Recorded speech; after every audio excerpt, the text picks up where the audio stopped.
communication is constantly underrated. And communication isn't about being able to convey a message. It's about being able to convey a message in a way that the listener receives it and understands it and remembers it. And that's really hard to do. One of the things I've helped employ at Duolingo that I think is still there today, it's definitely not just me, it was an amazing team, is a unique voice. And what that means is not just another language learning app where we give you instructions and you follow directions. There is always a quirk. It's unexpected. The way we talk to you is a little bit funny. It doesn't take ourselves too seriously. And it makes the person receiving this message feel something. Again, it's about how you make people feel. And you feel either you giggle or you're wait, what? They just did what? And using that to your benefit. Today, my guest is Gina Gotthilf. Gina is most known for leading growth and marketing at Duolingo, helping take them from 3 million to over 200 million users, primarily through organic and non-paid growth channels, which we explore in depth. She also worked on the Mike Bloomberg presidential campaign, where she oversaw a historic digital ad budget, and she shares learnings from that experience. She also led growth and community for Tumblr in Latin America. Currently, she is the co-founder and COO of Latitud, which is a company dedicated to helping build the next generation of iconic tech startups in Latin America. In our wide-ranging conversation, Gina shares a ton of new insights and tactics on how Duolingo grew early on, how they grow today, and most interestingly, what they did to become one of the very rare successful consumer subscription businesses. We also talk about how every life and career has an A side and a B side. Also why PR and brand are way underappreciated by most startups. She shares a bunch of stories of failed experiments and also some of her biggest wins. Also why Latin America is so interesting right now as a hub for startups and for innovation. Also, there's a bit of philosophy sprinkled in and a bunch of real talk. This was such a fun conversation. Gina is delightful. I am excited for you to learn from her. With that, I bring you Gina Gotthilf after a short word from our sponsors. You fell in love with building products for a reason, but sometimes the day-to-day reality is a little different than you imagined. Instead of dreaming up big ideas, talking to customers, and crafting a strategy, you're drowning in spreadsheets and roadmap updates, and you're spending your days basically putting out fires. A better way is possible. Introducing Jira Product Discovery, the new prioritization and road mapping tool built for product teams by Atlassian. With Jira Product Discovery, you can gather all your product ideas and insights in one place and prioritize confidently, finally replacing those endless spreadsheets.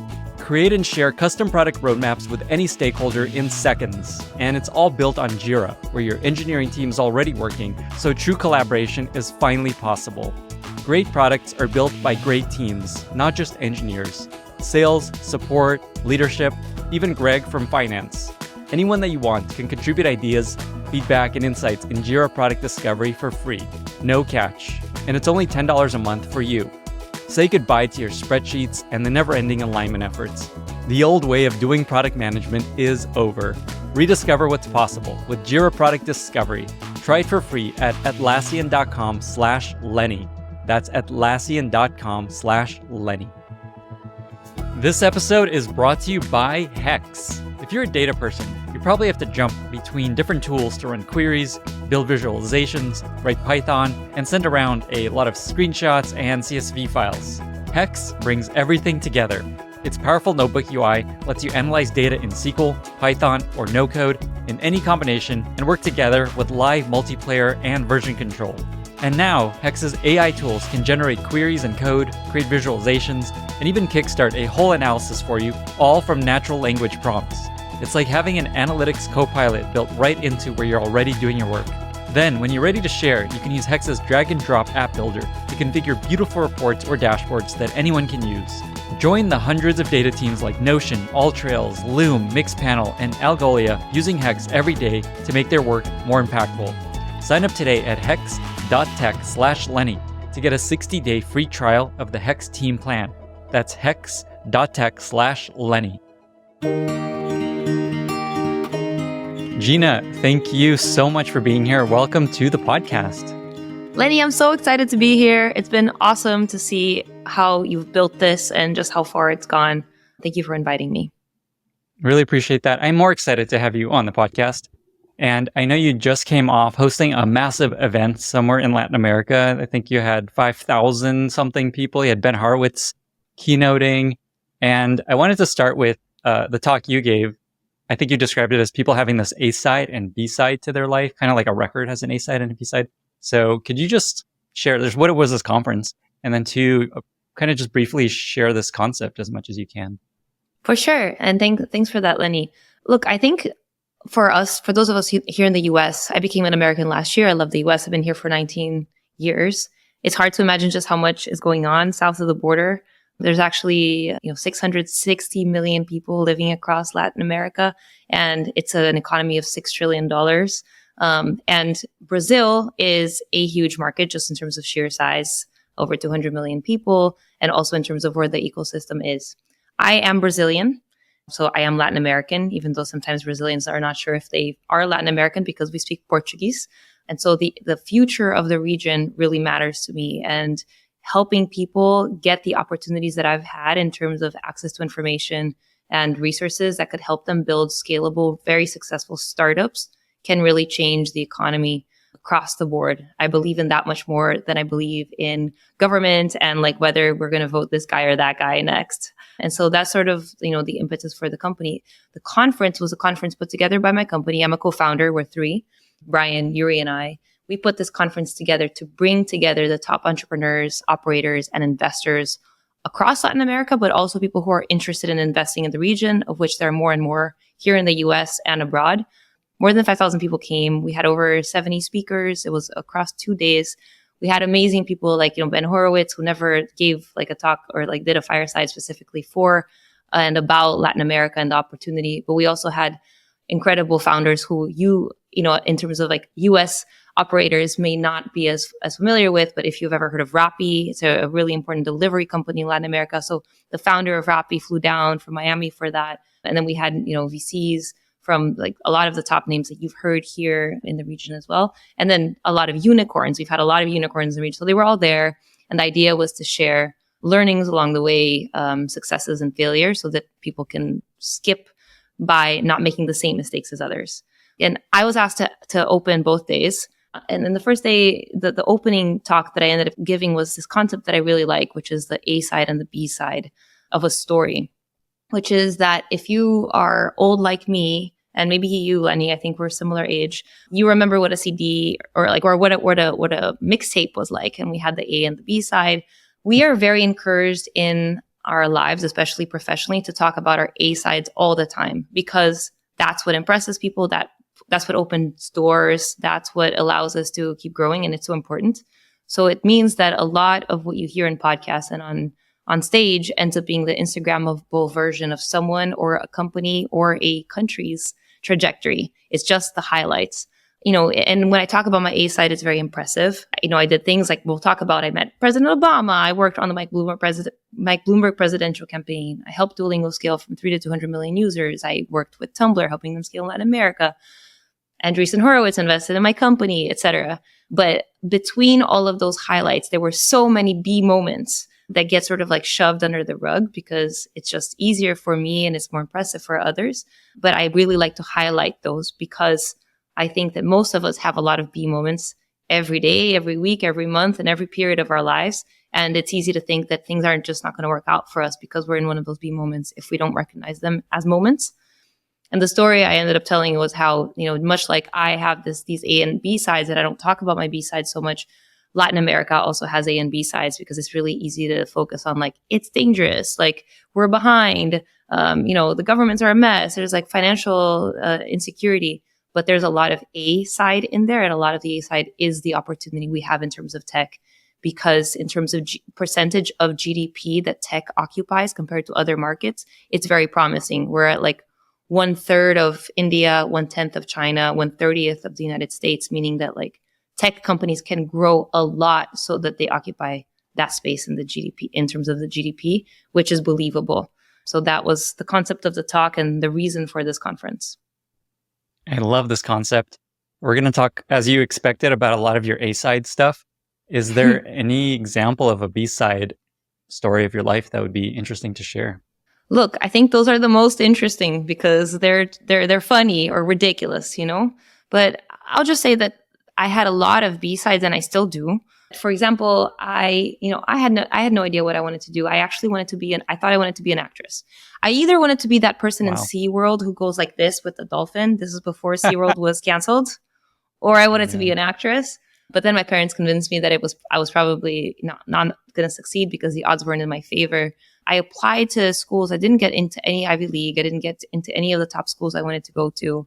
When I got to college, I actually ended up dropping out because I got so depressed, like incredibly depressed, couldn't get out of bed depressed. Ironically, I dropped out of Reed College, which is the same college that Steve Jobs dropped out of. So, I was just destined for greatness. I knew it at that moment. it all makes sense looking backwards, as he said. Totally. I was dropping out being like, yes, this is exactly the path. No, I was miserable. I thought there was no path forward. And I finally went back and graduated, the college counselor looked at my curriculum and said, "What have you even done with your life? There's nothing to show for."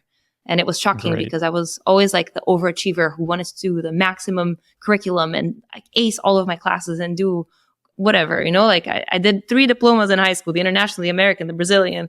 My one learning there that has stuck with me, and I think can work for other people too, is that it's not just about doing things that actually matter and like and learning.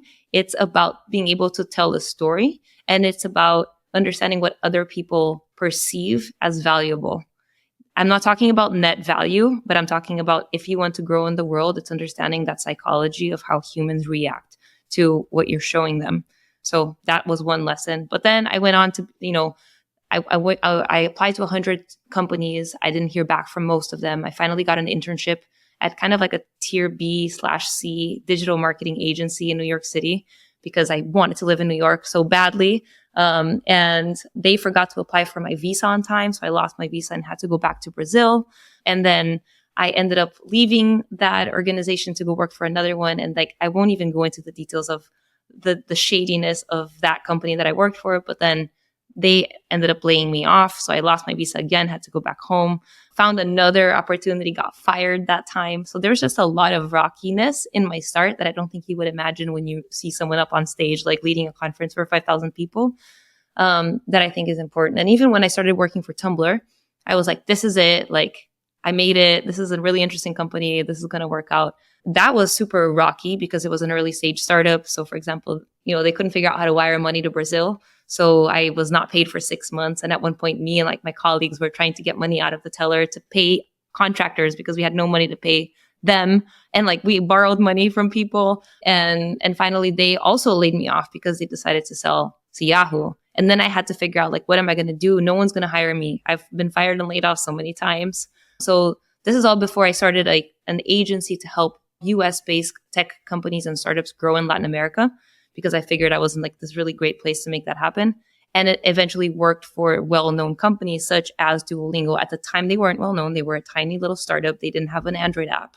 And that's how I started working with Duolingo, because their head of marketing connected with someone they had worked with at Flickr and said, I noticed Tumblr grew a lot in Brazil last year. Can you recommend like a company or an agency to help? And they said, this girl. And I was 26. And so that's how they connected me with Duolingo. And I started helping them grow in Brazil as a consultant. They were like, this is great. Can you help us grow in Chile, Argentina? And I was like, yes. They were like, how about Mexico? And I was like, yes. Did I know anything about these places, Lenny? Did I know people there? No, but like you can figure it out. And then they ended up asking me to come on full time, do that across the world, Japan, China, Korea, Turkey, Spain, France, etc. And then to own growth, which ended up meaning communication, social media, government partnerships, anything to grow. And then and then eventually it became an A/B testing growth engine with engineers and PMs and designers, of which I knew nothing about. And, even after that, like I left Duolingo 5 years later, didn't know what to do with my life. You'd think, oh, wow, you have it figured out. Now you left Duolingo, you have the world in front of you. And I'm like, maybe I can finally go work for nonprofits, which is what I actually wanted to do in the first place. Try to hand at that, like had a couple of experiences before going to work for the Mike Bloomberg campaign. Working for the Mike Bloomberg campaign is impressive, but you know what? Mike Bloomberg didn't win. He's not the president. So that was not a successful campaign, if you really look at it. And yeah, Latitude seems like it's a really promising path, but there's A days and B days. So it's just a lot of that and just staying resilient and believing in yourself and getting back on the horse when you fall on your face. Amazing. That's such an important message. I think one of the threads from what you're describing, something that I think about a lot is people kind of underestimate how long their career is. There's just so much time to do stuff and for things to start to work. This is going to sound really fancy, but I think Marcus Aurelius has this quote about how our life is actually very long. We just use it really badly and we just waste a lot of Wow. our time. I think you're so right, Lenny. And I love that because people are going around being like, life is short, life is short. But that's so true. We waste so much time. But also I think we don't recognize how much opportunity we have in front of us. And as a 26-year-old, I definitely thought my career was over. I was like, I blew it. And like looking back, it's funny. Yeah, I know exactly what you mean. Like I spent 9 years at my first job at a random company in San Diego in a startup. I was like, what am I doing here so long? And it turned out that was really useful for the thing I did next. And then eventually, wow, things started to really take off. So I think that's a really good lesson for people. Just for a long time. Like this is my fourth career. I've switched careers many times. I was a engineer, then I was a founder, then I was a product manager, and now I'm whatever this is, whatever you call this thing. Okay, And cool. so, yeah, Yeah. I guess me too. I awesome. was I was an Mm, operator. I was a hmm. consultant. Well, I was an employee. I was a consultant. Then I was an operator, which is a fancy way to saying employee at a startup. And then Yeah. now I'm a founder and a VC and an angel and whatever this Mhm. is. Awesome. Awesome. So I think that's a really important takeaway. It's just there's a lot of time to do stuff and don't stress if things aren't moving as fast as you want. I want to try to bounce around between A side and B side in this conversation. That'd be a cool framework. And so we're going to definitely talk about Duolingo and a little bit more about Latin America. I wanted to touch on this Mike Bloomberg story. So what I understand from your experience there is you deployed a historic amount of money into paid ads as a part of that campaign. I'm just curious what you learned from running paid ads at that scale for a campaign or just broadly. So we deployed historic amounts of Mm. money in the It campaign. It wasn't wasn't just you me, Gina, spending the money. personally. Yeah. Think that's important to share. So the Mike Bloomberg presidential campaign was spending roughly $1 million a day, which is crazy. And you can do a lot with $1 million It's a good to day. be Google. It's good to be Google, but yes, it's good to be Facebook. But I'll share, what I think is most useful here, and also what my experience ended up being, which is, they brought together a lot of great talent from across the U.S. Especially in terms of tech. This is an organization called Hawkfish that they started working with the Mike Bloomberg. Basically, he created it. I don't know. It was like embedded in there. There were a lot of us who had large egos and had been like sharks in our previous organizations who had to figure out how to come together and work. And in a very short amount of time, that was a very interesting experience because it's hard to do that. It's not just important to be great and smart, but it's also important to understand how to most effectively deploy your resources and talent across an organization. And that sort of takes a little bit of time to happen. And for a presidential campaign, I find that very hard to do from that one experience. That said, it also meant that when you're looking at the paid ads and the fact that we were deploying this massive amount of money, there were a lot of cooks in the kitchen when it came to figuring out exactly what we were going to do with those ads and like how we were going to target them and what are the campaigns we're going to run and what's the copy and what's the design. And after maybe a few days there, I realized that my best bet in terms of actually adding value was not to be another cook in the kitchen trying to figure that out, but to move into the next step of the journey, which nobody was paying attention to, which is once you click on an ad, you land somewhere, and then whatever happens there is super important because if people then take the action you want them to take on that landing page or don't is definitive. But everyone spends all of their effort and money on the ads. And I think that this is true of almost everything. We forget to think about the step by step and growth and what that experience looks like. And even just the second or third screen after in an experience are as, if not more important than the first one, because that's where your quote unquote leaky buckets can happen. So if you're able to 2x the effectiveness of a landing page, you are able to like actually in a compounded way increase the effectiveness of that first ad. So I spent a lot of time kind of going rogue and figuring out how to make landing pages because like the designers and the copywriters were all allocated to the actual ad. So I was just there being like, I'm going to do copywriting and design and figure out, how we can increase these conversion rates. And the cool thing about that level of dollar deployment is that you're able to reach statistical significance very quickly, Whereas like in a company like Duolingo, where you already have a lot of users and you can reach statistical significance on an A/B test within 2 weeks, at the Mike Bloomberg presidential campaign on a landing page, we could see that 3 times a day, so like 4 times a Wow. day. So I would be Oh my able to God. like do something and be like, oh, wow, this has 3% conversion rate. And then like get approval for like a new version and deploy it and then be like, okay, we're at 6% now. And then actually improve there was one day where like I brought one page from 3 to 12% conversion rate with statistical significance. So that's, I think, the biggest benefit of having those dollar amounts. I think the drawback, and that's the same for startups that have a lot of money to spend, is you start going a little wild in terms of like, oh, like the world's our oyster. We can do whatever we want. And you lose sight a little bit about effectiveness, which is where growth is so magical. What was that change on the landing page you did that increased conversion so much? Do you remember? None of this is going to blow anyone's minds, I think, because it's very best practices, but it's easy to overlook when you're so focused on so many different steps of a process. The first one is making it mobile optimized. So people who are working on their computers, on desktop computers, even today. We forget that most people are looking at pages on our phones. And that has been the case for a while. And I think it's just increasing. So you need to make sure that experience of looking at something on your phone, whatever your phone is great. And what that means is, like, from a landing page perspective, super simple. Like, first, it has to, the core copy, the message and button need to be above the fold. Or if you're not going to keep the button above the fold, which I still recommend, but if you're not going to do that for whatever reason, then you need to have a very clear indicator that that there's something to scroll towards on your page. The second thing applies to both desktop and mobile is people skim, and copywriters don't like to believe that, much like journalists don't like to believe that people just read headlines. It's just how it is. People are busy and lazy, myself included. So you can write all of this beautiful messaging that you've thought through, but if people are not going to read it, it doesn't matter. So you have to approach a landing page with that perspective and as much as possible. And so for me, what makes something particularly skimmable is first, restricting copy a lot, and even copy that seems short is probably not short enough. Second, so people normally like to have like a title, some sort of like subtitle, and then like an image and a button. Those are kind of like core pieces of like some sort of landing page experience.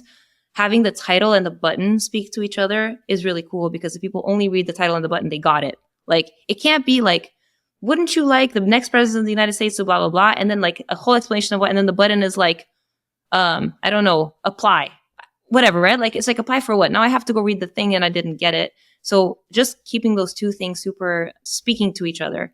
And then, of course, making sure that landing page speaks to the ad experience. And that's something that I think people do pay some attention to. Finally, there's an element of emotion to it, which I didn't get super deep in, but just very basic, right? Like, my job was to create a landing page that made people, so it was actually, funnily enough, before COVID hit the US. And then COVID hit the US. Half the people in that campaign got COVID on our like sad, like goodbye Mike Bloomberg party. And I had already bounced and I left New York because I was scared. I was like, this city is going to be a petri dish. And I spent months trying to convince the whole United States, as much as I could, that COVID was going to hit the United States and there were going to be a lot of deaths unless we had a different president. And so I, of course, convinced myself very effectively that like we were in grave danger. And so to do that, like, we had images in the background of different sorts, like Mike Bloomberg and like whatever, like, but what is fear? Fear really inspires people. And that's just a truth about human psychology, especially when it comes to like a presidential campaign. So having dark colors, like black, like having Trump in sort of like a black scenario, kind of looking down and looking a little menacing, is more powerful than having Trump looking ridiculous, for example, in the context of we need to take action. Otherwise, there will be deaths because of this, right? So it depends on the concept, but don't underplay the importance of understanding how people are going to feel when they see something and whether that's going to lead them to take action. Keeping it super, super simple, because also the other thing I see is like a lot of images, it's like, no, the image can't distract from your core message. It just has to be a background thing that aids in the digestion of that message. I feel like all these startups are going to start adding menacing Trump to their landing pages because it works for you guys. They're going to alienate 50% of the American population. True. There's a few other things I wanted to dig into. One is obviously Duolingo. So let's just spend some time here. So it's really interesting. With my newsletter, I've written over 200 posts the number one most popular post of all time, did not expect this, was about the story of Duolingo and the way that the team reignited growth after it started to plateau. This was by Jorge Mazal or Mazal. Mazal. Okay, cool. Jorge Mazal. Yes. Okay, there's the right pronunciation. And so clearly there's a lot of interest in the Duolingo story. And you were there before Jorge. You were there really early. I think you were there from 3 million users to 200 million. That's kind of what I hear you describe. That's my claim to fame. Okay, yes. Great. That's a large growth trajectory. So one thing I wanted to ask broadly is, it feels like B2C subscription apps like never work. They never last. There's so few success stories of consumer subscription apps. There's like Duolingo, like Calm maybe, but I don't know, it feels like it's slowing down. Headspace, Grammarly, sort of. Like there's like always, they're like okay. And there's a few that are okay, that most die. I guess I'm mostly curious, what is it that you think Duolingo did right to make it, basically, and continue to thrive even these days? Very few people really believed that we were going to make it, not surprisingly, right? Even though we had like this amazing team, et cetera, and now it looks almost obvious. It's like, yeah, B2C language learning just like seems so niche. And plus education, there's no money in education. Like, it's been stuck for so long. So, and what I kept hearing, you guys, did you hear about Rosetta Stone? Like, this solution already exists. So I think that there are a couple of things that really made Duolingo a success, which are very hard to replicate. Number one, an obsession for the mission. That sounds cliche. I think a lot of founders and startup people like to talk about the mission, and I get it, and I think it's real, but I really mean it, because this obsession for solving a problem for hundreds of millions of people, and the problem wasn't just a vitamin, it was a problem in the sense that if you don't know English in today's world, your opportunities to get out of your socioeconomic zone are very diminished.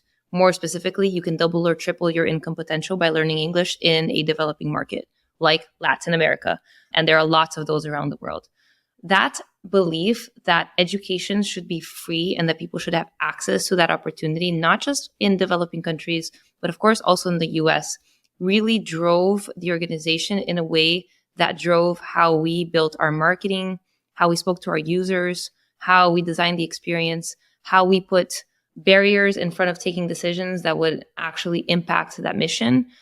It helped our users rally around the business. It helped us hire the best people, even if we were based in Pittsburgh and couldn't necessarily pay the Google dollars. So it's really hard to measure the importance of just really being obsessed about that mission. But I speak to a lot of education founders, edtech founders, and I'm very biased probably because of this experience. I will say that I had one of those, what's it called? The experiment where they looked at all of the shots that some plane got when it came back from war and then started fixing the plane. There's a name for this, right? And then they realized that they shouldn't be... The pictures. Yeah, the pictures. They shouldn't with the red fix dots. those spots because if they got back, they survived. They were like missing the plane that like fell, right? So I got to ride in a plane that survived. So I have it's called survivor bias, maybe? That sounds right. Yeah. I have survivor bias, but I really believe in this. Survivorship bias. So if I speak to a founder and I can tell that they're building an ed tech because they believe that they will be able to make money from it, there's nothing wrong with making money. Nothing. I want to make money. I think it's a capitalist world that we live in, and it's fine. But just that drive is what brings people to you, and it's what leads you to make long-term thinking decisions that really end up mattering. And it's what allowed us in many ways to grow organically versus with paid ads, which I think is crucial for an early stage tech startup. It's not the only thing, but I think it's one of them that's super important. Just to follow that thread, that's something that I actually found. I wrote a post about this, looking into, of the ones that made it, what did they do consistently across them all?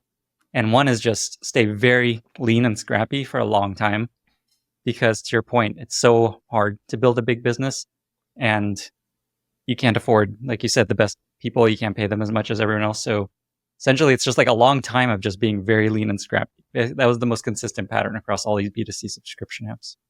Agree. And that's number two. When I was hired by Duolingo as a consultant and as an employee, my mandate was make Duolingo grow. Here's no budget. I had no budget. And people are shocked. Like, they're like, oh, but when did you turn on the ads? We're like, we just didn't. because like this is between you and me, Lenny. I actually am quite bad at paid ads. It's just not like a muscle that I ever developed. I'm All right, we won't tell only anyone. good, huh? We won't tell anyone. Okay, please keep this a secret. I've only been good. I think I could develop that muscle if I need, if one day I need it. But I'm particularly good at thinking about organic growth because I've had to, because that's what Tumblr and Duolingo required of me. And the logic behind it was, listen, we with Duolingo, we started monetizing the platform very late, and it was a luxury because we had so much venture capital money to sustain us for a while. But we had some bets that we made in the early days that we thought were going to help really sustain the company, like translations that didn't end up panning out. And then the Duolingo English test that we started developing really early with Burr Settles, so an amazing guy who basically was, developing this test. We realized that was going to be super long term. We didn't start really charging for subscriptions or having ads, and I don't know exactly, but something like year 3. So we didn't have an LTV, which meant that having a CAC made no sense. So that's number one. Like you need that CAC to LTV ratio that everyone, talks about. That's an important thing. But it's more than that. First, I think there's the CAC to LTV ratio thing. The second thing is that even if you have a low CAC, I was just talking to an entrepreneur this morning. He was like, oh, we were able to hit a 10-cent CAC. And I'm like, yeah, but that grows. Like as you start like targeting more people, the low-hanging fruit kind of dry out and you end up having to pay more money. And then once you have those users coming in because of those paid ads, you can't cut it off because you still need that growth because you're trying to prove to your investors that you're growing, or you need those users in order to continue A/B testing or whatever. Like then you become completely dependent and it's really hard to turn it off. So it's almost like an addiction that as much as you're able to like limit in the beginning, the better. And the third thing is that I really believe that I think we all know by at this point that the most important thing for the growth of anything tech, or maybe in general, is retention. Of course, you need acquisition, but retention is important. And I simplify it a little bit because I don't think retention is like, I don't think of it in terms of like, wow, I must retain this user. It's like, is this thing valuable or not? Like that's what retention is to me. Like either it's actually providing real value or it's not. If it's providing real value, people stick around. It's as simple as that. And if you don't force yourself to pay attention to retention and finding the users to whom this is the most useful really early on, you risk convincing yourself of metrics and kind of like glossing over some of this other important stuff, which means that even if you succeed at acquisition, you're just not going to succeed long term because those users fall through and you won't really understand why. Because you were building retention based on acquired users that weren't the ones who were necessarily going to, and I don't mean to say that I don't believe in paid at all. I think paid has its value. I think especially when it comes to testing, sometimes you don't have as many users as you need to run statistically significant tests. But with paid users, you could just use paid ads to understand like messaging and images and even value prop on a landing page. Like that's super valuable. Or you find an amazing niche and you know exactly who your target users are and you figure out a way that makes sense. But then again, I would argue that if you found your perfect user and where they are, you should go figure out a way to get them organically. Because if you can really provide them value, they would come and they would stay. So far, I've heard be really focused around a mission, be very clear about what you're trying to achieve. 2 is just very low spend. Try not, essentially, don't expect to grow this into a venture scale business. Focus on a sustainable, profitable business for as long as you can, and like constrain your spend basically. And then 3rd is this focus on retention, which I think is a really important point. Just like, and this is true for any app you're building, but I think especially true for consumer business where people just like, this is cool. Okay, what's next? Okay, let's check out Snapchat. Totally. And I was going to have a different 3, but I think it's related. So maybe we can add it as 3B or 4. 3B, let's do it. An obsession for the product. Again, sounds obvious, but isn't. When we look back to products that existed, before the internet, before the app store, you built this thing, you made it, and then you tried to convince people to buy it. That was like kind of it, right? So like, look, I made a chair. This is a beautiful chair. And then you spend all this money trying to like get it out into the world and people buy the chair and you like hire all these salespeople and you hire an amazing marketing agency and they try to sell the chair. It's no longer at all that because products are constantly in motion and evolving. And like, unless you're able to own that data and understand what it can tell you, you're never going to win. So I hear a lot of people come to me and say, Gina, we built Duolingo for this. And I'm like, okay, cool. And then they show it to me and it looks exactly like Duolingo. And I'm like, okay, cool. And then I'm like, how did you get to this design? They're like, oh yeah, we use Duolingo. So I'm like, great. So like, but then as I started talking to them, I understand they don't have the engineers and PMs there looking at Mixpanel or whatever it is that they're using every day, understanding how every single change is leading to other changes that enables them to ask the questions and come up with the hypotheses that allow them to get to the next step.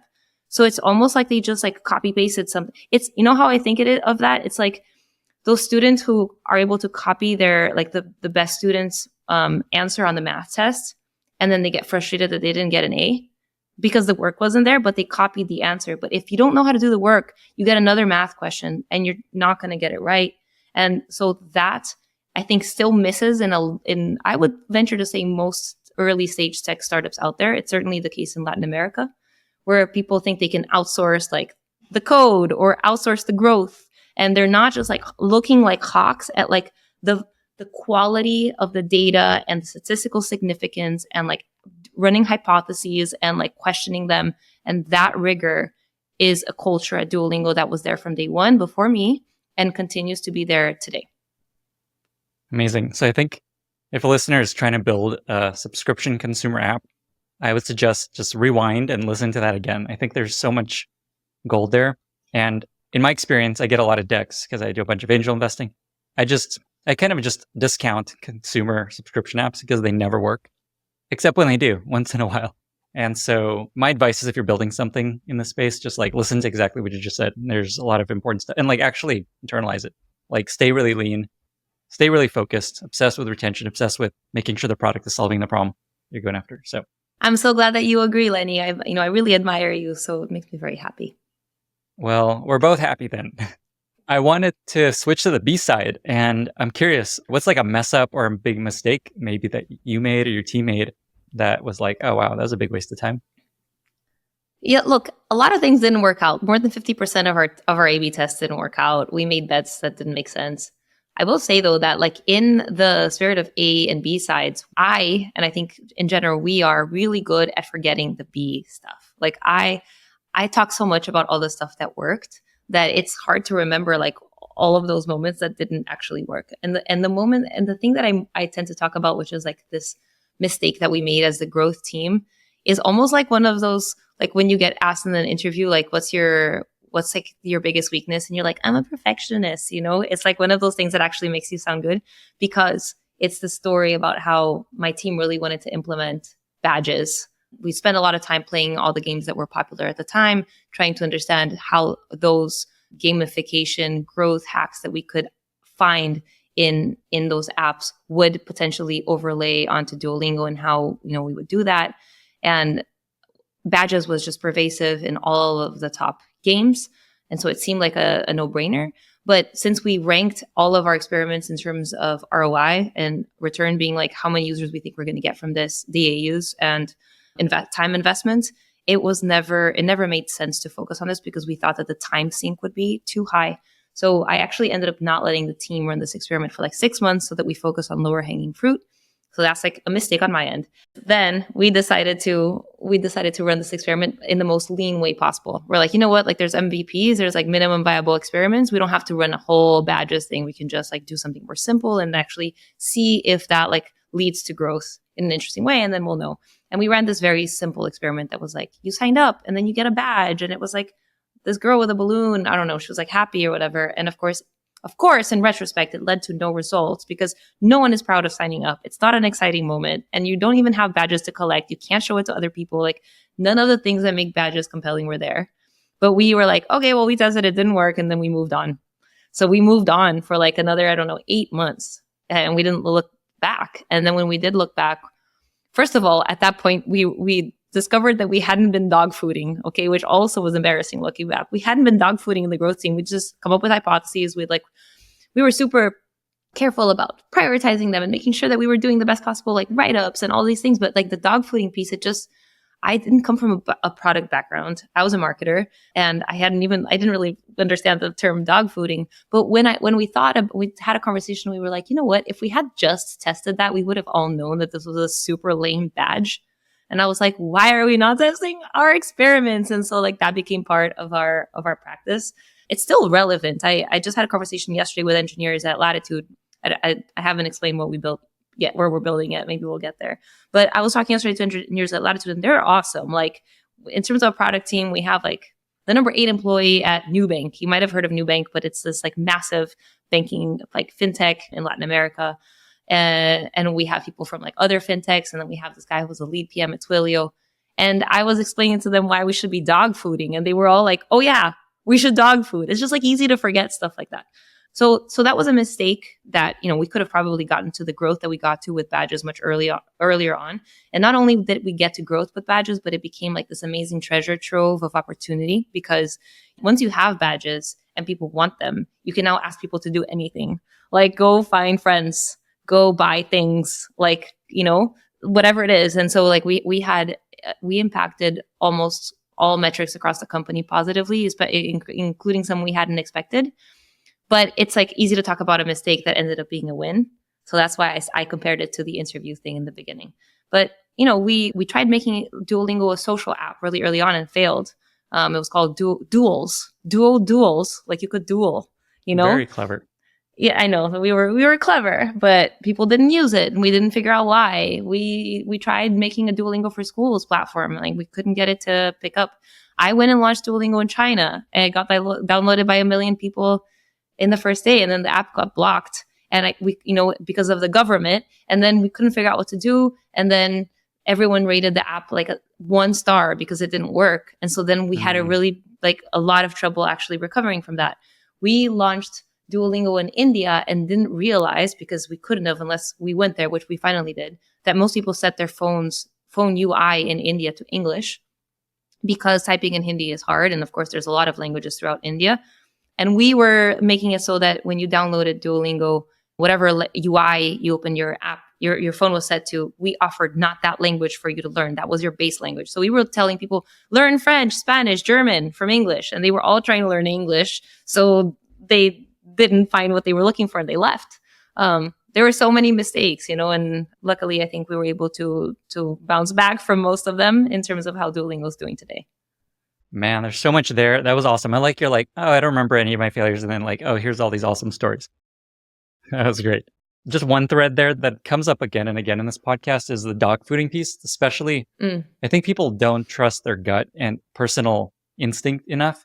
I think a lot of times PMs are just like, I need to do user research to understand what we should be doing, versus just use the thing, see what feels wrong, and keeps you from being excited, and really trust that. I find that more and more. Like, I don't know, when I read a thing and when I'm writing, I'm just like, oh, I don't like that. I should change that. I don't need to like run this by 3 people. So I think that's a really good lesson there. Just don't underestimate the power of you just using it and relying on instincts and feelings you have when you're trying to use it.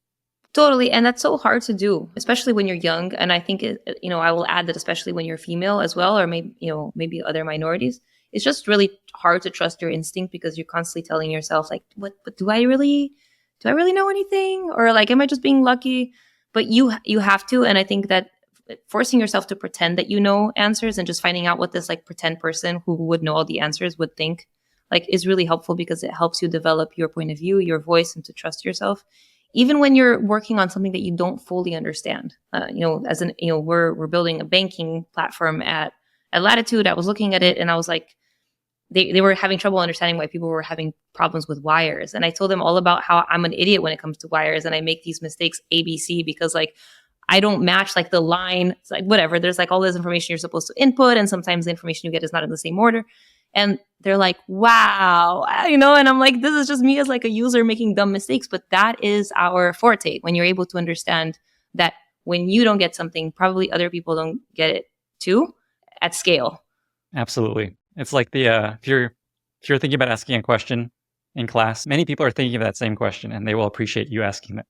The other thing I stood out there, so the Hindi mistake you made, I actually made the same mistake with my podcast recently. I was noticing that the second biggest market of listeners is in India. So I'm like, how do I lean into that and help people in India find this podcast even better?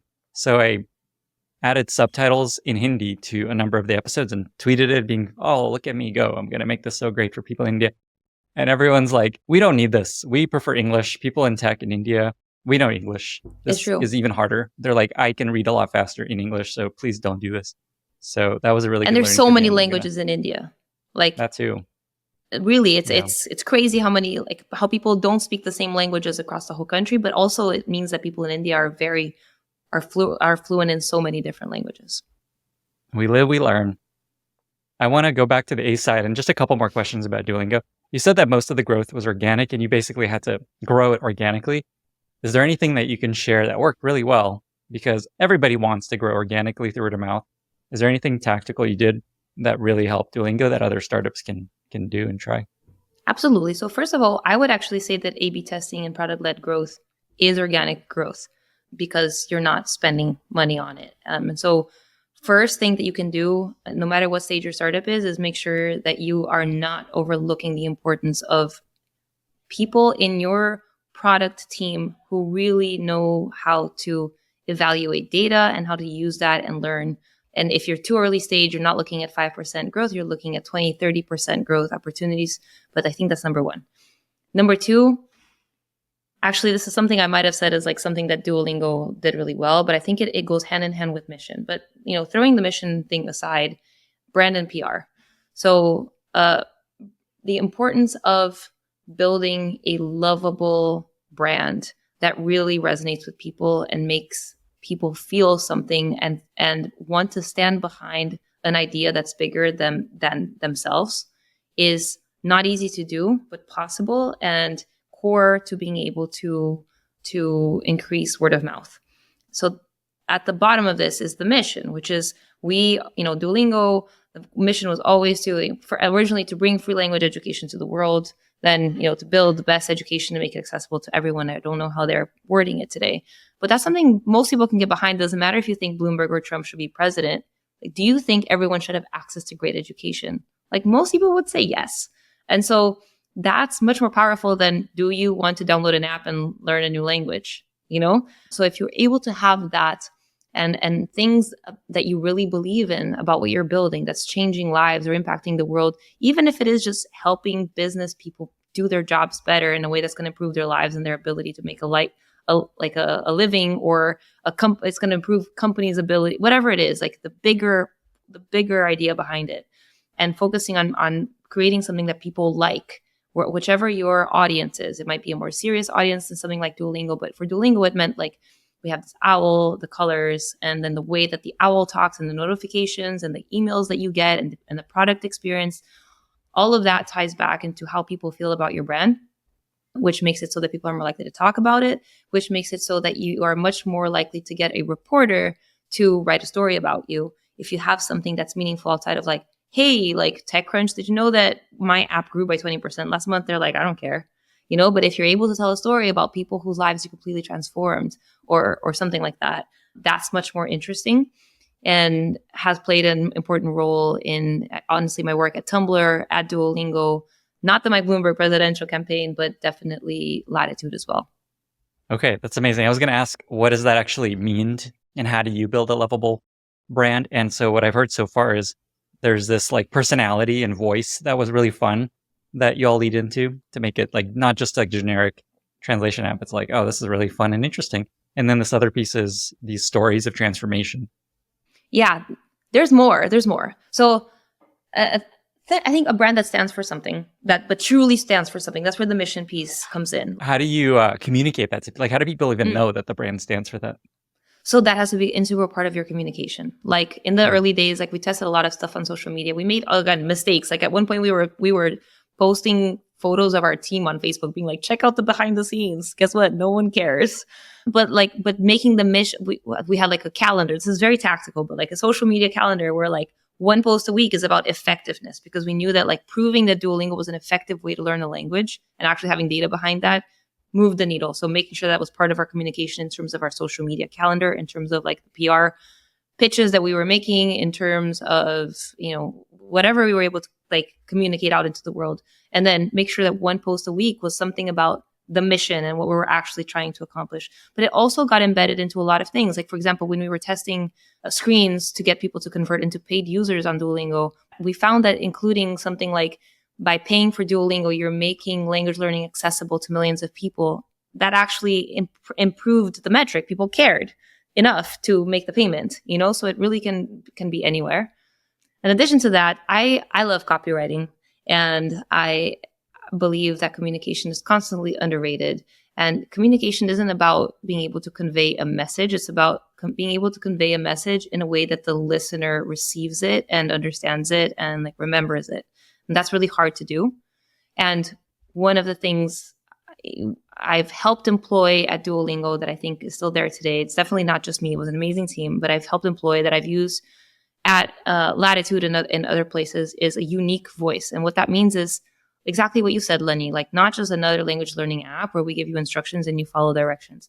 There's always a quirk, like it's unexpected. The way we talk to you is a little bit funny. It doesn't take ourselves too seriously, and it makes the person receiving this message feel something. Again, it's about how you make people feel, and you feel like either you giggle or you're like, wait, what? They just did what? And like, and using that to your benefit.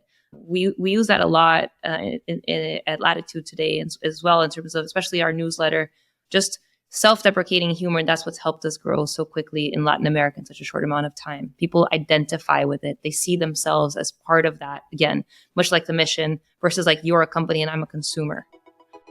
This episode is brought to you by Mercury, who I also happen to use for my business checking account. I've tried a lot of business banks, and there's nothing even close to the experience you get with Mercury. I moved cash over from another bank, and it literally took less than half an hour to set up the account and wire money over at no cost. They kind of make you want to use the site more often, which I've never felt with another banking site. Mercury is banking engineered for the startup journey, a modern solution to help your company become the best version of itself. And Mercury isn't just a place to hold and send money. It's software built to help you scale with safety and stability, whether you're a team of 2 or a team of 1,000. Mercury also goes beyond banking to provide you with access to the foremost investors, operators, and tools. Visit Mercury.com to join over 100,000 startups on Mercury, the powerful and intuitive way for ambitious companies to bank. Mercury is a financial technology company, not a bank. Banking services provided by Choice Financial Group and Evolve Bank and Trust, members FDIC. Is there an example of that kind of like a message you remember for either from Duolingo or from even Latitude, of something that worked that was really funny or different? Look, I think for Duolingo, we constantly looked at every copy we wrote and asked, could this have been written by other companies? Like, what could this have been any other company, or is it Duolingo? Like, what makes this Duolingo? And it was tough because the more people you hire who come from other backgrounds, they're not used to that style, and they might even think it's unprofessional or whatever. But you're like, nope, this is a Duolingo way. So it helps figuring out like, okay, exactly what is that voice? What does it sound like? What are some voices? What are some words that it tends to use? Why yes, why not? What's too much? What's too little?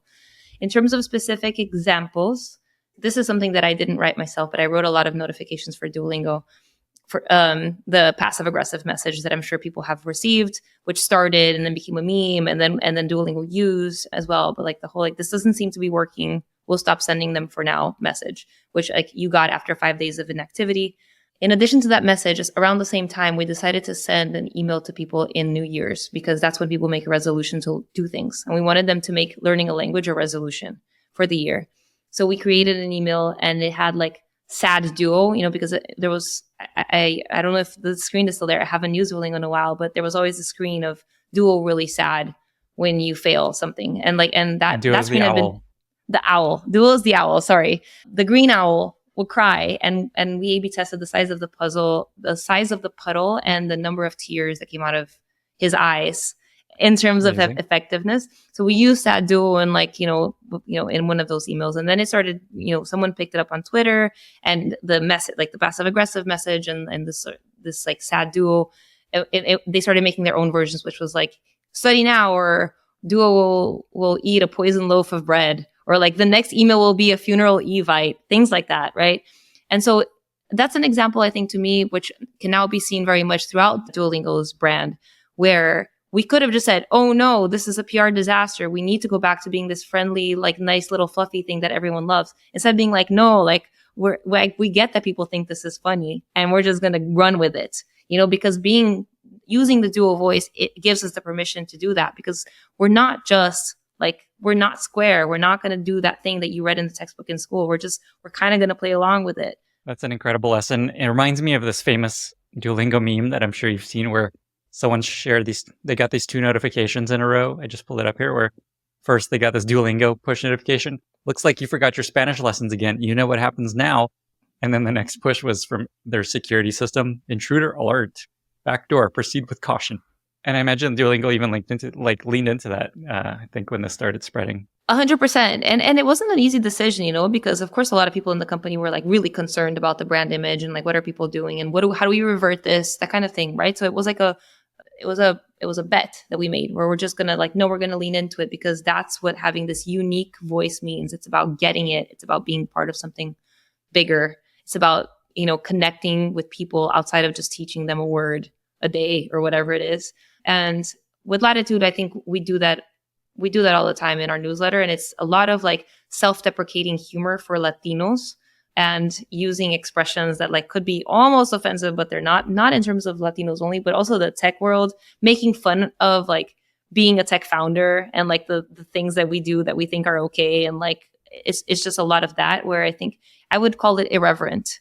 But it's a tough line. It's a lot easier to be, I think, a copywriter in a place that doesn't want to do that because the lines are a lot clearer and you don't have to take as many risks. But it's so less fun, which I think makes it so less fun for the user because people are used to getting emails from their banks with corporate lingo that you don't understand. But if they get an email from their bank that's funny, ironic, but also very informative, like that's a bank email I'm going to read, I think that's a really good lesson. Part of this is just taking a risk. I think that's one of the big takeaways here is just take some risks. We had Lulu Chang on the podcast, who was a huge advocate of that. She's a PR comms person that's worked at Substack and Blizzard now. And that was her advice to people. Take a risk. Take risks, do things that are a little controversial because that'll get attention. I definitely want to talk about Latitude. Just a couple more questions on Duolingo. One is, today feels like one of the most interesting things about Duolingo is their TikTok presence and feels like they're doing so well, kind of leaning into exactly what you're talking about, just being really silly and different with the owl especially. I guess the question there is just, what is it that you think allows for that? Is it just this like very special social media person they hired that was just like incredibly good at this thing and being irreverent, as you said? Or is there something else that contributes and allows a company to win in social media the way that Duolingo has? Look, I haven't met the person who does the TikTok, and they're fantastic. Definitely don't want to demerit their work. It's awesome. I don't think it's easy to do, especially on a consistent basis. So I think, yes, finding someone who gets humor, who gets the platform, who's able to produce content like quickly, but also react to learnings, like all of that is not easy to do. However, I do think that everything we just talked about is at the bottom of that, because if Duolingo didn't have this unique voice and leaned into the humor and wanted to be irreverent as a brand and was so focused on connecting with people where they were and ready to take risks that might seem, maybe unorthodox especially in terms of education, then an opportunity to build a TikTok like that wouldn't exist. So it's both. And I think it goes back to the brand DNA. It goes back to the culture of the company, to the attention, as I said, to every single text that was published, and whether or not it was in the right voice or not. It has to do with having those conversations with the executive team where you talk about who is Duo and what are they like and how do they talk and, what do they sound like? And is this a Duo thing to say? Is this not a Duo thing to say? And committing to this idea that you're going to be remembered, that you're going to do things that are sometimes are going to rub people the wrong way. And you're not just going to sit, squarely in one place. I think that opens the possibility for a TikTok like the one that Duolingo has today to exist. But again, whoever's running the TikTok, you're amazing. That's such a good lesson. A lot of people are looking at Duolingo right now, like, we need to find that person at our company. And what you're saying is it takes a lot more than that. Like, that person is not going to have a good time if the culture of the company isn't set up to be that sort of, to have that approach, to try to just take risks and be irreverent. So that's a really good point. One final question around internationalization. You said that you help drive internationalization of Duolingo. And I read somewhere that one of the learnings you had there was essentially treat everyone the same almost across countries, which I think people think is the counter. Like, they should often no, it should be super personalized for every country. And what did you learn there? I think that this is very controversial because not only is it the case that when you're working in regulated industries, maybe in like more B2B situations, like looking at specific countries is important. Looking at specific countries and elements of these countries are important, especially when you're looking at like, I don't know, laws, and if you need like legal differences and there's a lot of things that make countries different is where I'm trying to get. However, humans are very similar and we think we're very different. I don't think we're that different. I think that maybe we were brought up differently. And like, so for example, in Brazil, we like to dance forró. In Mexico, we like to dance salsa. In some places, it's okay to hug. In other places, not okay to hug. Like, yes, there are cultural differences, and it's important to love everyone and to adapt, etc. But a lot of these differences, when it comes to like core human behavior, are like that, like final, like 5% of getting people, of understanding people. And if as a startup, whether it be early stage, but as a startup, you focus too much on those marginal differences between groups of people, you can run the risk of making big mistakes, which is making too many changes too soon and learning very little and adding crazy amounts of code complexity and overall organizational complexity to what you're building. And with Duolingo, because it was a consumer app, because we weren't dealing with a lot of regulatory issues, except for like China, where we had to like watch out for certain words and phrases. In general, people want to learn a language and people learn a certain way and people use apps a certain way. So there's a lot of commonality. We just found that by treating the world as one, and whenever we deployed an A/B test or tried something new in terms of marketing, we would just look at it as like, okay, well, if this worked here, it will work there. And we should just try it out everywhere. Which meant like, every time I went and launched Duolingo New Market, I got the same feedback, whatever country it was. Here it's different. People are different. You don't understand. And what you're doing is not going to work. And here's why you need to change. And if we had actually listened to that, it would cause all kinds of problems. Like in our country, we think that green is a negative color. Like owls are like poorly seen as an animal. Or here, people think that free things are actually of low value. They like things that are expensive. Oh, people here really like free things. And I'm like, everyone likes free things. They're like, oh, in this country, whatever. So yes, I think that countries are different, but it's more important to realize that people like to think they're different and people like to think their countries are different and like highlight those because it makes them feel special, unique. We're all special and unique in all of our amazing ways, but this is not necessarily it. And when you're trying to be super cautious of your resources, you have to ignore some of that because then you're able to roll out things once, which is important. But in addition to that, every new A/B test you want to run or every new hypothesis you have, if you now have a version of your app that's different in Mexico, in China, in India, whatever, you're going to have to run that test and whatever change you have in all of those versions. And then you just start having all of these different versions of the app everywhere. And good luck managing that in terms of code, in terms of processes, in terms of personnel, in terms of costs, and most importantly, in terms of time. Because now every single experiment or hypothesis is going to take you way longer to be able to deploy. And time is almost more important than money when you're a startup.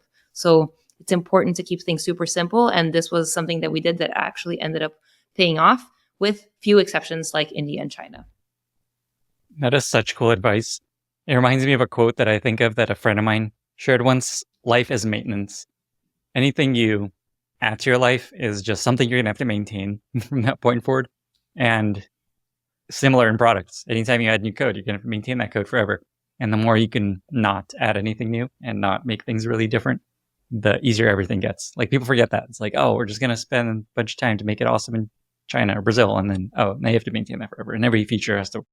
And it's an 80-20. So, just focus on what will get you the 80 and not the 20. And then when you have the luxury of focusing on the 20, then you can. Okay, so speaking of different cultures and people being different, but not that different, you pivoted your career basically to focus on Latin America. First of all, why did you decide to do that? That's a pretty unique path. And what pulled you there? So, Lenny, I don't see it as a pivot because, as we were joking in the beginning, I've been an employee. I was an operator at early stage startups, and now I'm a founder and I'm a VC. So I'm still kind of like in this little like stack of like roles that we have in our little tech ecosystem. And in my time working with Tumblr and my agency and Duolingo, I had the pleasure of speaking with entrepreneurs all over the world, in part because I started getting some media because of the work that I've been doing starting at Tumblr. So a lot of entrepreneurs reached out to me, but also because I became a mentor for an organization called Endeavor, which is global. So I started working with entrepreneurs in Japan and like in Brazil on my free time, just mentoring. And I know that the opportunity for growth in terms of tech in Latin America is huge because, first of all, the opportunity for growth in tech is huge all over the world, meaning there's just more and more to do. There's more pieces of our lives that can become more efficient or better or cheaper by making them digital in some way, shape, or form, because digital products scale. We are behind when it comes to that in terms of Latin America, and our economy is also not, like doing super great right now. There's a number of things that make it tougher to succeed in Latin America, but make the outcome of potential success much higher. And simply put, there's a lot of low-hanging fruit because a lot of what has already been digitized and productized in the US and more developed markets just hasn't in Latin America. And every time I took these calls, I would think like, well, this is not very efficient for me to be doing this one-to-one call. I feel very good about myself. Like I feel great. And this entrepreneur learned a lot, but I wish I could do this more at scale. And also it doesn't seem like this is what's going to help this entrepreneur succeed. Like maybe it's a little bit of advice, but it's like, and not only that, but I had a lot of experiences where I would mention something about growth that I had learned and that would blow the entrepreneur's mind. And I would think, why do I know this, but not this entrepreneur who honestly is smarter and more ambitious than me? Oh, it's because I've had a career in Silicon Valley. It's because I've gotten to work with some of the best people in the world and I have access to this information just free flowing in my way all the time. And that's, we take it for granted. So how can we make this more accessible to Latin America's entrepreneurs so that they can have access to that? What else is hard to get access to that could really get in the way? Oh, like access to capital. Okay, so what's the VC and the angel ecosystem looking like? And what can we do that can actually impact that at scale? And then there's other pieces of the ecosystem that are missing. Like if you're going to start a company, you have to incorporate it. It sounds super boring, but like in Brazil is one of the countries that takes the longest time to incorporate a company in the world. But then if you're going to get investment, you probably can't get investment in your Brazil entity because investors are like, I don't know anything about Brazil. And sounds like a lot of employers get sued by their employees and lose, which is totally true. And there's all this liability. I'd feel much more comfortable investing in a Delaware company. So then entrepreneurs are like, oh man, like now I have to create this entity in Delaware. I don't even know where that is. And like, what's a C Corp? What's this other thing? Like, so there's just stuff that needs to happen for Latin Americans that we don't think about here until like quote unquote Silicon Valley, talking about it as in the cloud in the US, in developed markets. But also like, okay, then you're able to raise money. How do you get money down to your country? That's not simple at all. Like, how do you think about like the FX transactions and not get screwed in the process? And who's going to do it? And so anyway, there's like a number of these things that make it super hard. And so that's some of the problems that we wanted to solve. Why it matters to me. I'm Brazilian, I'm Latin American, and I know that I had all of the opportunities in the world. I went to an American school. I got to go to school in the US. I got to work with some of the best tech companies in the world. And 99.9% of people in Latin America will not have these opportunities. And so for me, if I don't use this privilege to somehow make a huge impact where I came from that will last, then I kind of wasted my life. So that's why this matters so much to me.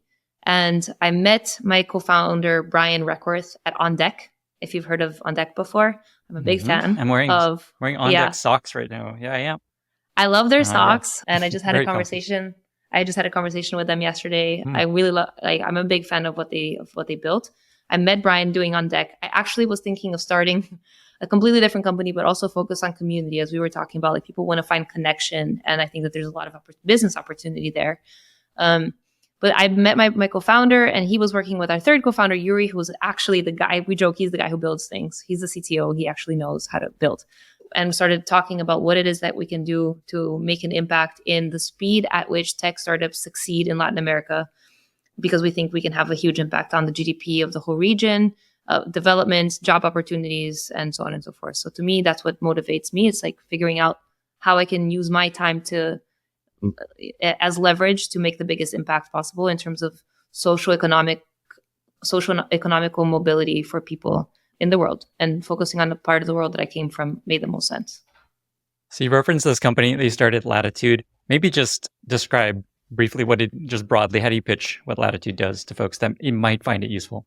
I will, and I still do a pretty bad job of pitching it. But the pitch is basically like we're building the operating system for Latin American early stage tech startups. And what that means is that building a startup is hard anywhere, but it's extra hard in Latin America for some of the reasons that I outlined.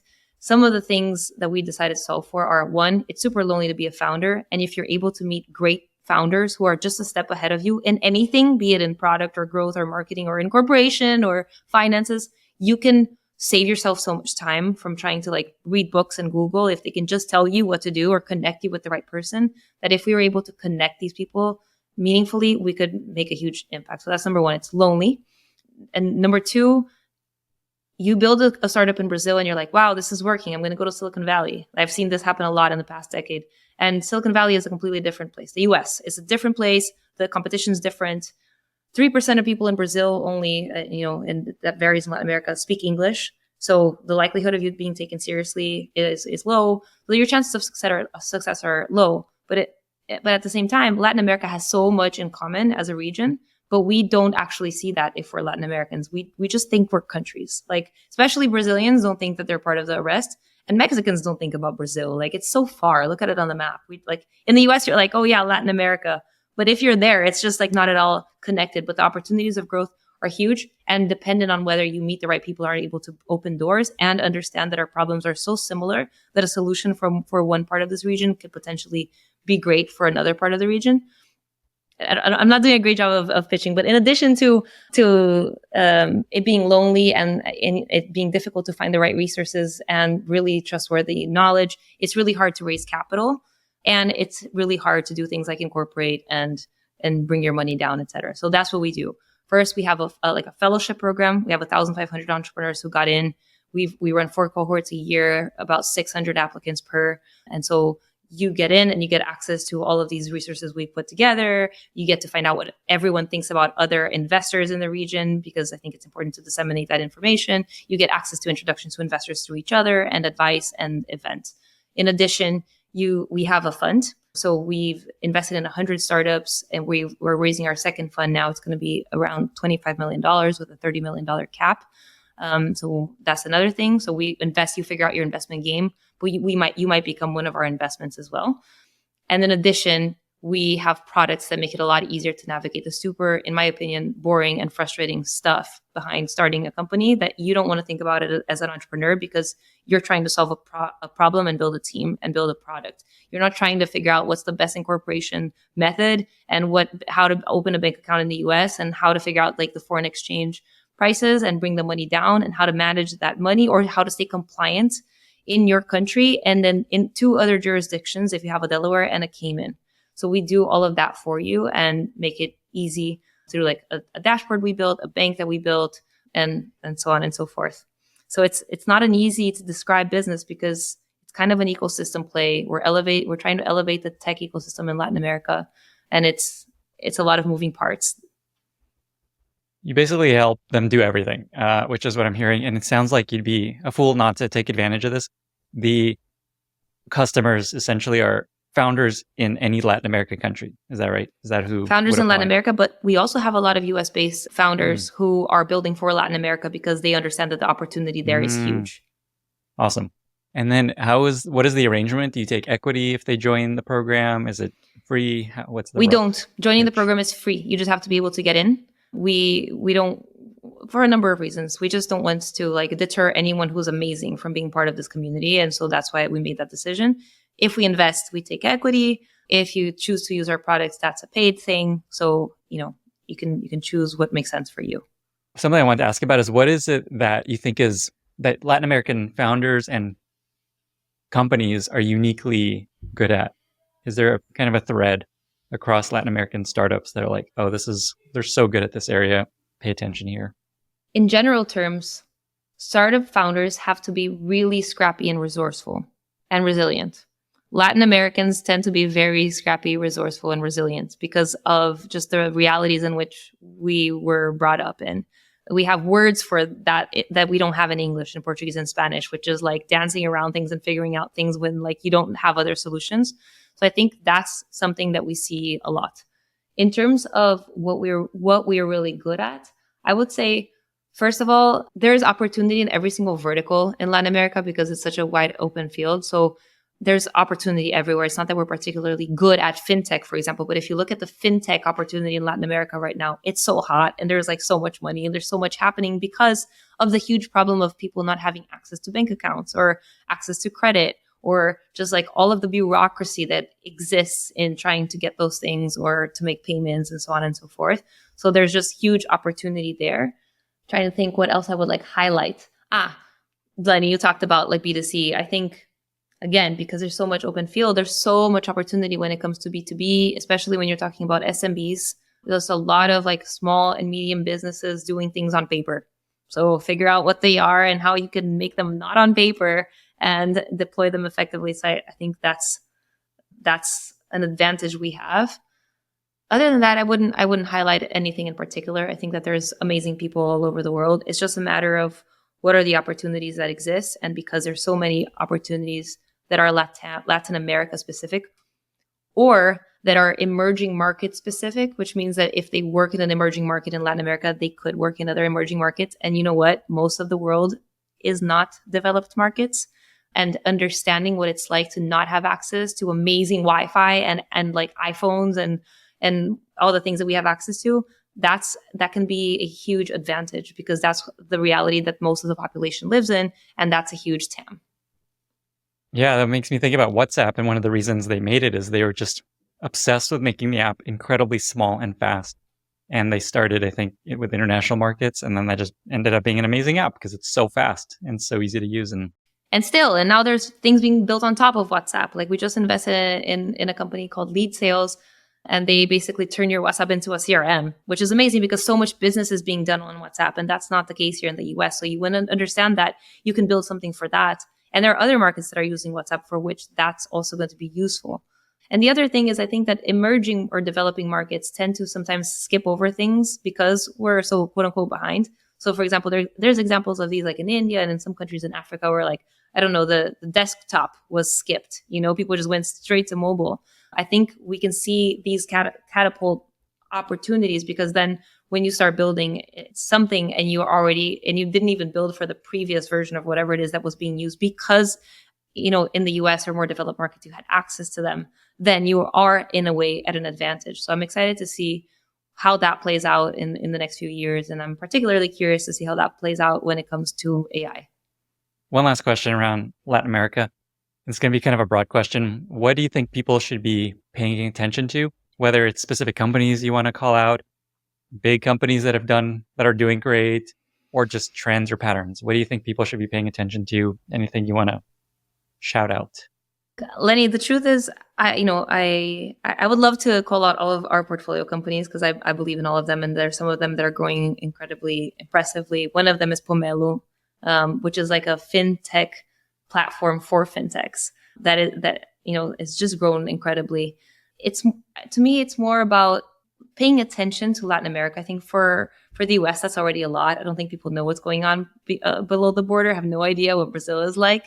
But paying attention because it's not just a place that's behind and trying to catch up. It's a place where the opportunity to make a lot of money exists.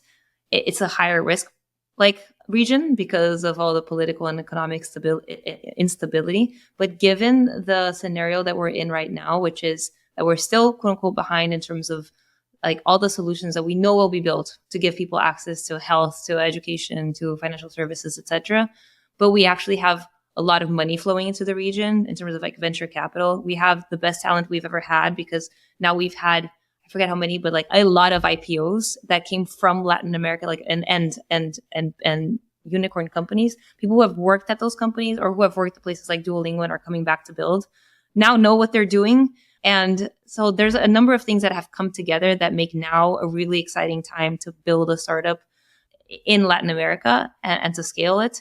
So from an investment perspective, I just think that there's a lot of hot opportunities. Now, in terms of knowing what's a good opportunity versus not, I think the same rules probably apply to those anywhere else, which is, like most importantly, the entrepreneur. Does this person know what they're talking about? Do they have an unfair advantage in terms of knowing what a problem that exists and knowing how to solve it in a way that others couldn't? Do they have access to the best talent in the world, not just in the region, that will actually join them and build the best thing possible? And yeah, like what's the TAM, and not just what they put on the slide, but like what you actually believe the TAM to be. So that's what I would say. I think everyone's looking at fintech in Latin America right now. It's hot, it's profitable. Money is where the money is. But I'm super excited about what happens with health and education in particular, because I think that has the power to truly transform the region in a massive way. At Latitude, like I think I mentioned, in addition to fintech, we tend to invest a lot in B2B, SMB platforms that are helping businesses scale and work more effectively, because there is a huge need for that and there's an opportunity to build. And I think that can have an impact on the region. So I think that would be my advice. It's a little broad, but other than that, if not, I would just now sit here and tell you like 15 companies that we love at Latitude, and I won't. Well, we can point people to your portfolio page on your website. I would love to highlight our portfolio companies. Maybe I'll just send you a list or something. I don't know. Perfect. We will figure out a way to share that. With that, we reached our very exciting lightning round. Gina, are you ready? I'm ready, Lenny. What are 2 or 3 books that you've recommended most to other people? The one book I recommend, because it really changed the way I think about things. It taught me a lot about a discipline I had never really thought much about, but also because I think it makes me sound smart, and it's a really short book, so it's easy to get through, is The Design of Everyday Things. For me, that was the first time that I realized that design wasn't just this sort of like cool thing that some people were into and that you had to get and it made things beautiful. It was about understanding how everything is designed and how to think about design and usability. So for someone like me who didn't have any experience in product before, I think it could be transformative. And then the second book, it has nothing to do with what we do.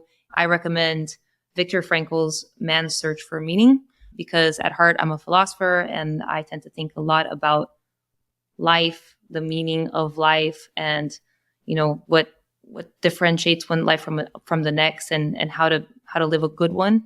And no matter what profession we choose, that continues to be important. So those are my recommendations. What is a favorite recent movie or TV show that you really enjoyed? So first of all, I loved Succession, but I don't think we have to go into that. One that was recommended to me by a friend who I very much admire, was Mike Krieger, co-founder of Instagram, is How To with John Wilson. It's a really weird TV show that I would have never found if it wasn't for him. But the premise is basically, this guy is, I think he's a filmmaker, and he's awkward, and it's cool that he's awkward. It's just his style. And he decides to make a TV show about about creating to help people who are really worried or scared of doing something, and helping them prepare for that moment in their lives. So for example, someone is really scared of telling their friends that they lied about how many college degrees they had or whatever, like that they said they had a master's degree, but they didn't. And it's now been 5 years. And it was like, it's not the debate club, but I forget what it is, but something that like requires some sort of intellect. And like, he doesn't want to confront the group. And so like he recreates everything that could possibly happen that day in order to make this easier. Or another one about having kids. Someone's really scared about making the decision about whether or not they want to have kids. So it's kind of a documentary, but it's not. It's awkward. It's weird, but it's so good. And then I would say White Lotus, just like, woo, so good. I do that song to my new child often because it's so funny. My husband White and I Lotus do it at is home. a recurring. Yeah, I'm not going to do it. But it's a recurring favorite on this podcast. So we had a short drinking game where every time someone said White Lotus, we drank. So I'm going to have some tea here real quick. Okay. I'm sorry to be predictable, but like I said, we humans it's great. are a lot more similar than we'd like to think. What's amazing, Lenny? It's just my realization more and more of how much this is true, because I like to think of myself as unique, much like everybody else. And then I start seeing that like all of these really creative decisions I made are what all of the other millennial white girls did. It's just fascinating. Like, oh, I like, whatever, mid-century modern furniture. And you know what? Actually, I'll tell you what movie is my favorite one. Bo Burnham's Inside. I love. Oh my God. I don't know if that's a movie, but I'm in love with Bo Burnham. My husband knows about this. I know all of the songs. And white, what is it? White girl's Instagram? White woman's Instagram. Such a good song. That's what I'm talking about. Yeah. Also, I've been re-listening to How is the Best Case Scenario Joe Biden? They're going to make me vote for Joe Biden. I was singing this with my parents. They didn't get it. It's amazing. We'll link to that video, that movie. It's even after COVID, it's incredible. Yes. Anyway, I was also going to say that first show you mentioned, I think it's called The Rehearsal. Maybe there's like a different title with Nathan Fielder. You're right. So he has 2 shows, and one of them is called How To, and the other one is called The Rehearsal. And you're right. I am recommending The Rehearsal. I have also seen How To, which are shorter episodes where he films in New York, and he just goes like how to find a parking spot, and then it takes him down a rabbit hole of like how cars are made or like parking in the city. But it's also very good. But I prefer The Rehearsal. And Nathan Fielder's the guy behind all this, who's incredibly hilarious. Yes. He has a new show, actually. I think it's on HBO with John Wilson or something that he's producing, where it's this other guy just going around talking about stuff in New York. And I think he's a producer. That's the one I'm talking about. That's How To with John Wilson. Oh, there we go. So I think he's behind that. Okay, look at us. We're figuring things out. So I think he has maybe a new season. I think season 2. I haven't started that one yet. Anyway, here we go. We're going to keep going. What is a favorite interview question that you like to ask candidates that you're interviewing? Why do you want to work here? Is one I really like to ask, because it tells me a lot. You know, of course, everyone wants a job. Like, people could just be like, because I want a job and it seems like you guys pay well and, you know, whatever. I think this is a good next step in my career. But I want to know if this person like knows what it is that we do, if they did a minimum level of research, and if they connect with our mission. Because we're going to talk about mission a lot, and I don't want them to gloss over it and to make decisions that are short-term thinking that go against our mission because of the reasons I mentioned with Duolingo. So I think that's one. It's not very unique, but I think gives you a lot of information. And then I would say, what are you world class at? And how do you know that you're world class at that? And the second part is almost more important. What are you world class at? Like, it's okay if someone says like, look, I'm working on becoming world class at whatever, and this is like why I think I'm better, you know, like I'm great at it or whatever. But the second part is important because it tells me if people actually care about metrics. And I don't care what the metrics are, but just how do you know this to be true? It has to be more than like, oh, because my boss loves me, or because my mom told me, because, you know, I gave a talk and or whatnot or whatever. I want to hear because, you know, I'm proud of having accomplished this. And maybe if you have some numbers to show, that's also really important. What is a favorite product that you recently discovered that you really like? I have not been trying any products, I would say. So nothing to recommend. I would say though that I am very curious to try these like gut health tests that are out there now, you know, or like microbiome ones. Like I'm really interested in how little we know about our body and how tech can actually help democratize this information. And going on a tiny rant, I'm also feeling very resentful of doctors right now, because we've always lived in a world in which doctors are sort of like these authorities and we must just believe whatever it is that they tell us, and we rely on them for information that is crucial to our survival. But we're now in a world where we can Google things, and that's even more scary because, you know, you have to know how to filter that information really well, and you don't find, you know, explanations to things. But doctors don't like you Googling because they say it's scary, but also because they don't like being questioned. I think we're finally coming to a place where a lot of these devices that can give you great information about your body so that you understand your nutrition and, you know, very core things about ourselves that we don't today are becoming accessible to a lot of people, just to the population. It's still expensive, but we're getting there. And I think that will be magical. So I will call out the company Levels by my friend Sam Korkos, because I think that what they're doing is awesome. Next question. What is a favorite life motto that you like to think about, come back to, share with other people? One is "This too shall pass." And I will tell you this one right now is particularly meaningful to me right now because I'm going through a really tough moment because I have long COVID and lost my taste and smell. And it might be long term. What? And so, but I think it applies to the AB thing that I was talking about, you know, when like everything in life is moments, except for, you know, a couple of diagnoses. And so this too shall pass is something I say to myself a lot.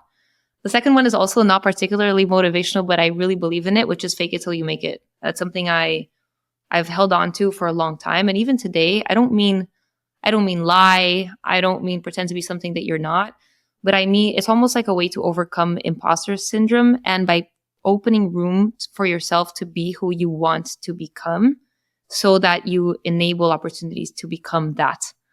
And I'm not saying lying, but early in my career, I did fake it till I make it from the point of view of like not saying no to things. When companies were saying to me, being like, hey, can you help us grow without a budget like Tumblr, right? I was 25, 26.